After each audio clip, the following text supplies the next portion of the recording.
The state of the media in Uganda remains worrying and is characterized by violations on media freedom and attacks on journalists. The media space has been gradually shrinking due to numerous attempts by state and non-state actors to limit media coverage of the prevailing political, social and economic circumstances in the country.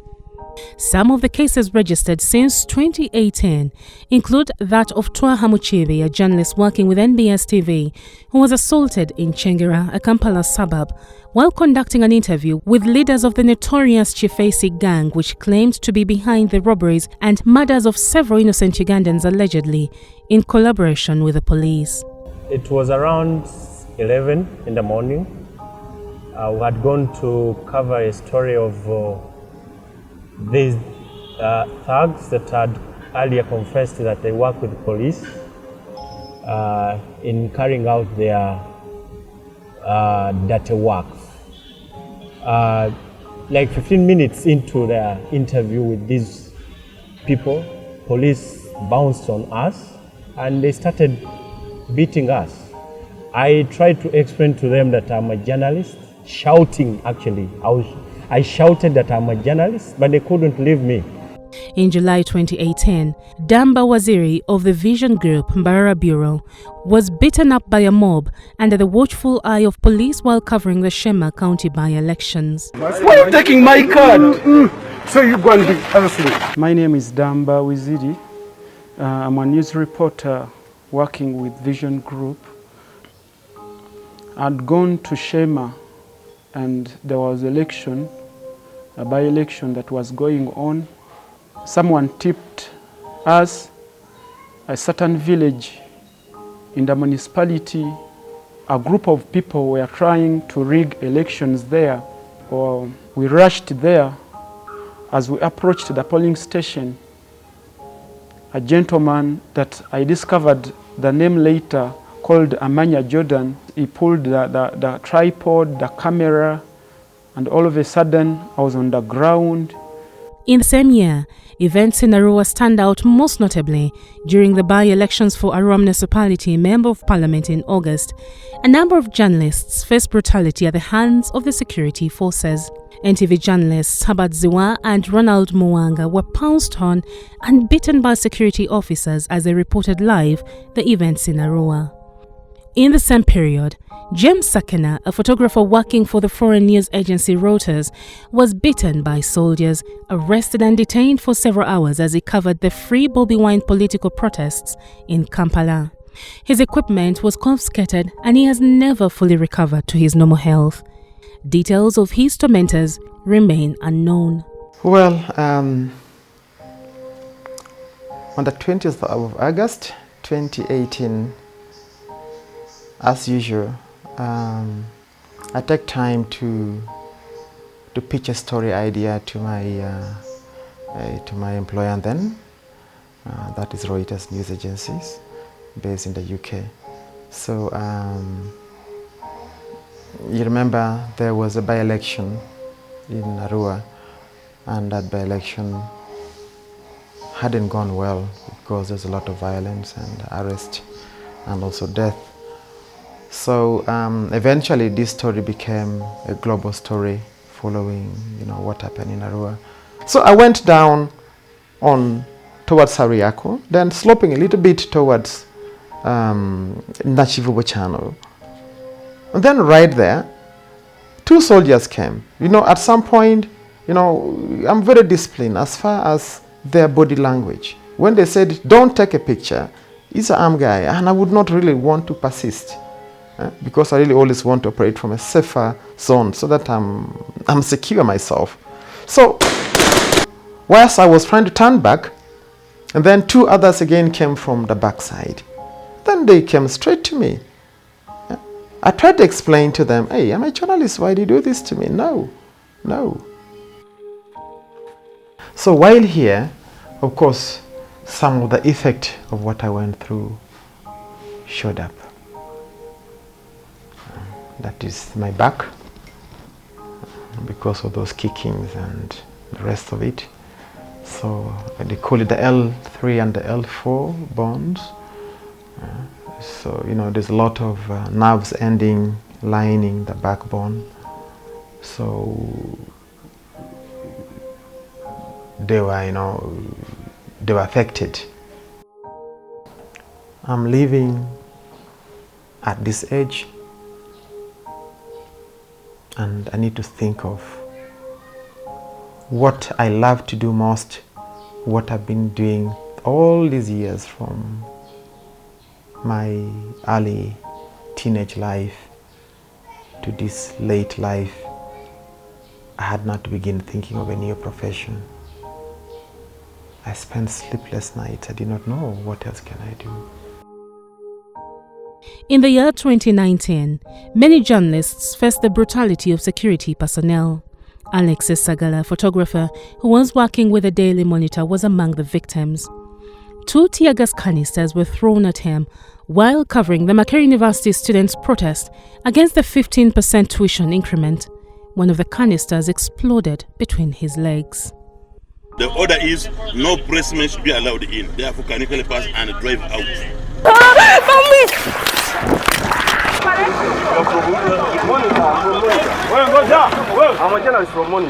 In 2020, as Uganda was preparing for the 2021 general elections, so many attacks were meted against journalists.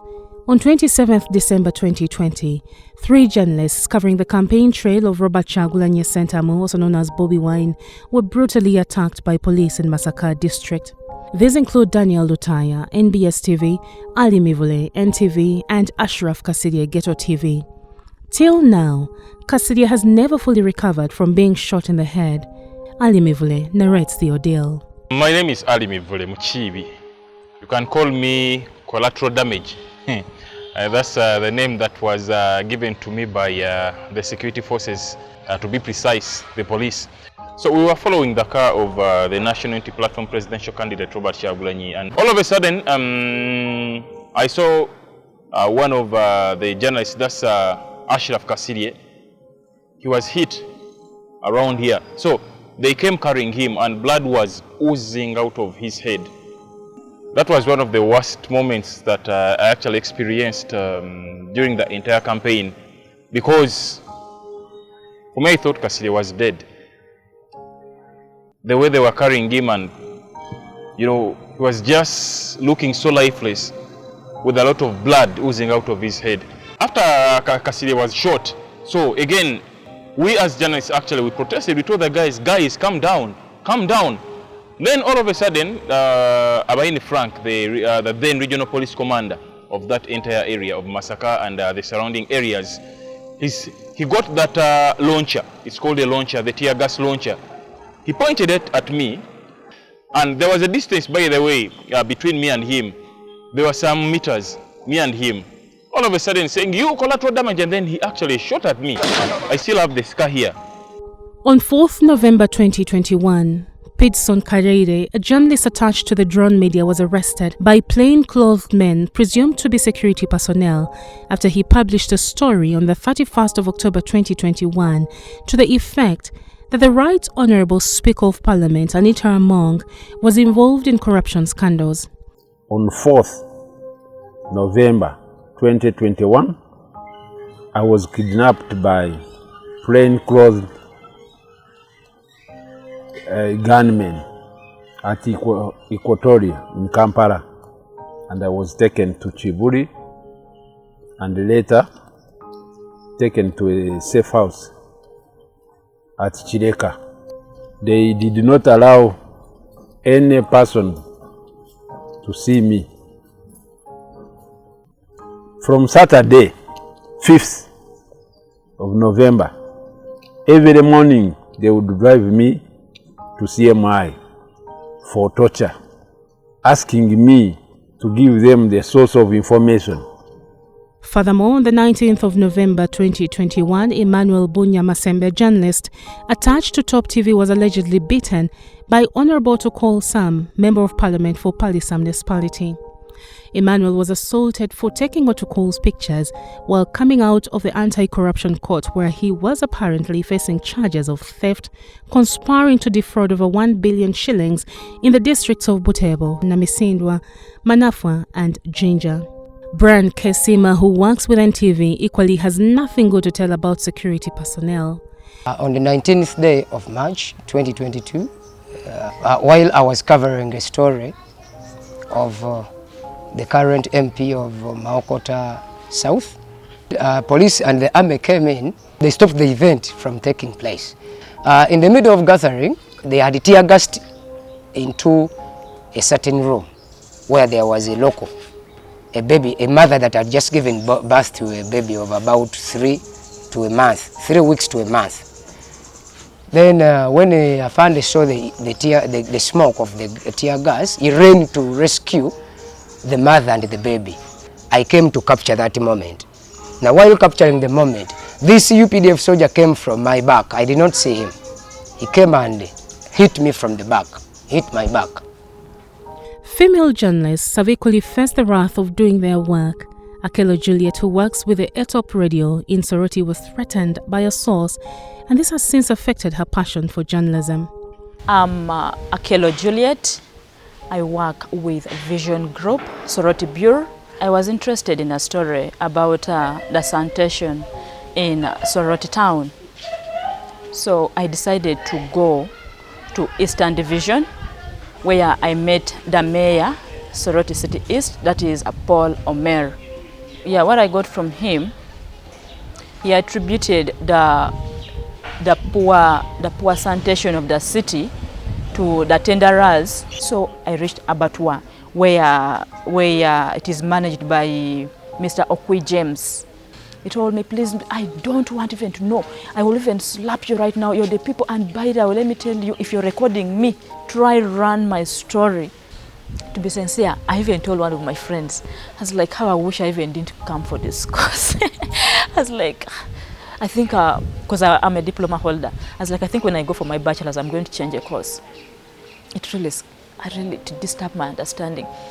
Taka Consolata, a correspondent of Prime Radio in Luwero, still has a scar on her foot after a tear gas canister exploded on her foot. It was deliberately thrown at her by a policeman. I had gone to cover a story in Chikamulo. It is found in Nakaseke. Babi Chagulanyi had come to give out things that help women, pregnant women and childhood mothers. So the problem came when the security officers and Babi Chagulanyi's group failed to agree on the venue of giving out those things, because these people wanted Babi to go at the district headquarters in Butalangu. So when these guys failed to agree, the scaffold, that's when the scaffold started. They started shooting in the air, live bullets in the air. After 3 days, my friend, he's called Herbert Kamoga, he's working with NTV. He connected me to HRNJ. Mr. Sempala Robert drove from Kampala to Luwero to come and see me and how I was faring. He came, he took me to the hospital, and they worked on my leg. He was there seeing me, and they paid all the medical bills. We thank them because they are always on our side. I never knew that they could also come to Luwero because I was just out of campus, fresh in the field. I didn't have a name, but what surprised me, these guys came and they kept in touch to ask me how I was faring in case I needed anything. It's not about the much money that someone gives you sometimes, but the moral support that they offer to you. If you just need someone to talk to, can you find them? And then they asked me, do you need legal representation? Do you need someone to counsel you? So for me, I feel what HRNJ is doing is good, because they're not just maining about your medical bills or having legal support, but also taking care of your mental health, because that's, I think, the greatest problem or challenge for most journalists who go through brutality or when they're tortured or attacked during line of work. All these indicate that the media is riddled with attacks. It also seems apparent that security personnel target journalists, especially those covering governance and accountability issues. This is aimed at preventing them from reporting and informing the public of the prevailing circumstances. One of the major challenges that we're faced with today is the use of the law to criminalize the work of the journalists. There is a Computer Misuse Act which has severally been used to charge journalists with offensive communication and computer misuse. And many of the investigative journalists, those that cover the political opposition, have been victimized this way. We are defending them in courts of law, and this has a very huge chilling effect on the media. But also the outright attack on journalists by the security forces. So journalists are really targeted species, and they are operating under immense fear in this particular country, Uganda. So a lot has to be done in that regard to liberate this space called press freedom, where people are running into to express themselves, to hold leaders to account, and to expose corruption tendencies and maluse of public offices. As an organization, we come in as prescribed by our mandate to defend and protect rights of journalists in the country. So it is within our configuration that we have to be there for journalists. Although we've been able to register some achievements, we've also encountered some challenges. Some of the journalists that we've been able to help secure justice lose interest along the way. They negotiate with the perpetrators without the knowledge of the organization. And the police officers are also always slow at investigating cases. Between 2018 and 2022, HRNJ has documented over 633 cases of abuse and violations against journalists in Uganda. These and many other cases have been documented for now 13 years. It is therefore imperative to note that press freedom and freedom of speech and expression are not just about the right of the media to disseminate information, but equally about the right of the media to receive and digest information from media sources, without which function citizens cannot meaningfully participate in their own governance. It is on this basis that HRNJ Uganda continues to urge the government to respect media rights and freedom of expression. This becomes the strongest basis for the quest for a free and an enabling environment for the media in Uganda.